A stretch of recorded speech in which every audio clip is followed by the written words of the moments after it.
ওইখানে রিক্সায় উঠে এইখানে নেমে বললে কয় টাকা ভাড়া? বললো 50 টাকা। এক থাপ্পড় দিয়ে বললে বেটা 20 টাকা ভাড়া, 50 টাকা চাও? এ হলো হক নষ্ট পাপ।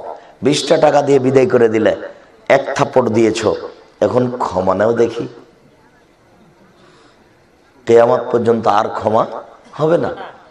যে না ক্ষমা নেওয়া সহজ, রাতে উঠে কান্নাকাটি করে বলবো আমি জিন্দেগিতে আর কোনোদিন জেনায় লিপ্ত হব না, তুমি আমাকে মাফ করো, আল্লাহ আমার ভুল হয়েছে, আল্লাহ ক্ষমা করে দেবেন ইনশাআল্লাহ।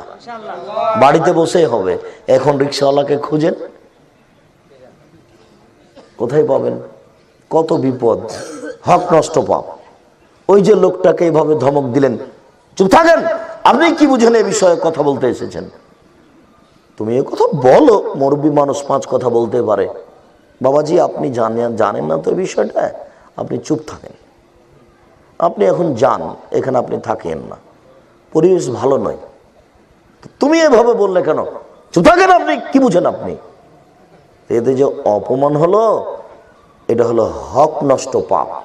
আগামীকাল সন্ধ্যা হতে হতে তার হাত ধরে ক্ষমা নিতে হবে। শোনেন, এখনো ভালো করে বুঝাতে পারলাম না। আনসারী সাহাবী আল্লাহর নবীকে এসে 2টা কথা বলেছেন। তার একটা কথা আছে মরণকে স্মরণ করা, যেটা বলবো, আর একটা কথা এই কথাটা যেটা আমাদের আলোচনার সাথে সম্পৃক্ত নয়। প্রথমে তিনি বললেন আল্লাহর নবী ভালো মানুষকে বলেন তো, একটু ভালো মানুষকে। তখন আল্লাহ রাসূল উত্তরে কি বললেন? যারা আচরণ ভালো। নওয়াস ইবনে সামান জিজ্ঞাসা করলেন আল্লাহর নবী নেকি কি জিনিস? তখন আল্লাহ রাসূল উত্তরে কি বললেন? ভালো আচরণ। আল্লাহ নবী বললেন আমি ওকে ওকে জান্নাতুল ফেরদাউস নিয়ে দিব। কাকে কাকে? যার ভালো আচরণ। তো আব্দুর রাজ্জাক সাহেব মোটামুটি বুঝতে পেরেছি যে ভালো আচরণ খুব বড় জিনিস। বলেন তো কিভাবে হবে ভালো আচরণ? বলে মুখের ভাষা নরম করলেই হবে। বুঝাতে পারলাম না কথা মনে হয়? ভালো আচরণ কোন জায়গা থেকে শুরু হবে? মুখ থেকে।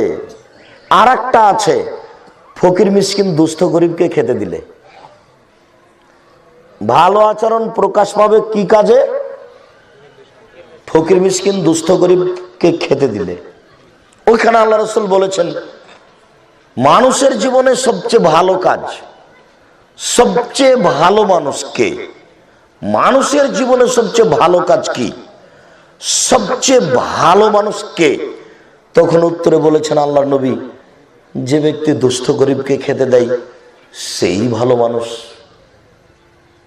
যে ব্যক্তি দুস্থ গরিবকে খেতে দেয় সেই ভালো মানুষ। এখানে আল্লাহ রাসূল বললেন যে ওই জান্নাত পাবে কে? তো 2 নম্বরে বললেন যে মানুষ দুস্থ গরিব ফকির মিসকিনকে খেতে দেয় সেই ওই জান্নাত পাবে। যারা জাহান্নামে চলে যাবে তাদেরকে জাহান্নামীরা বলবে মা সালাকাকুম ফি সাকার, তোমরা জাহান্নামে এসেছো কেন? কি তোমাদেরকে জাহান্নামে নিয়ে এসেছে বলো তো একটু দেখি, জাহান্নামে আসলে কেন? তখন ওরা 1 নম্বরে বলবে লাম নাকু মিনাল মুসাল্লিন, সালাত আদায় করিনি, নামাজ পড়িনি।